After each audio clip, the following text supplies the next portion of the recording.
to my channel Hi-Res Connect. இந்த வாரம் நம்ம சேஞ்ச் மேனேஜ்மெண்ட் பத்தி பார்த்துட்டு இருக்கோம்.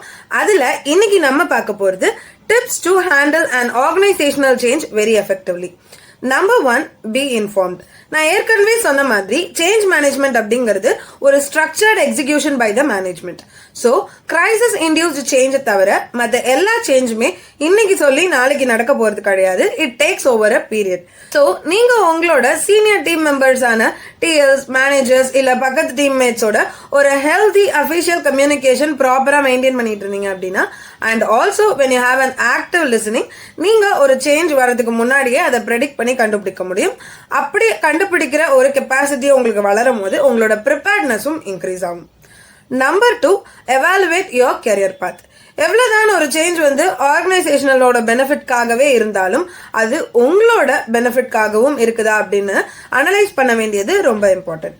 எப்போதுமே when a change comes in, உங்களோட கரியர் growthோட attribute, benefits, learnings இது எல்லாமே அது பாசிட்டிவா சாட்டிஸ்ஃபை பண்ணுதான்னு நீங்க அனலைஸ் பண்றது ரொம்ப முக்கியம். அப்படி சாட்டிஸ்ஃபை பண்ற பட்சத்துல தான் எந்த ஒரு எம்ப்ளாயியாவே இருந்தாலும் அந்த ஒரு சேஞ்சை அக்செப்ட் பண்ணி ஒரு ப்ராக்ரெசிவான ஒர்க் அட்மாஸ்பியரை கிரியேட் பண்ண முடியும். ஒருவேளை அது உங்களுக்கு ஃபேவரபிளான ஒரு சிச்சுவேஷனை அமைச்சு கொடுக்கல, இட்ஸ் வெரி அன்ஃபேவரபிள் அப்படின்னு நீங்க ஃபீல் பண்றீங்க அப்படின்னா என்ன பண்ணலாம்? அதை நெக்ஸ்ட் எபிசோட்ல பார்க்கலாம். Stay tuned.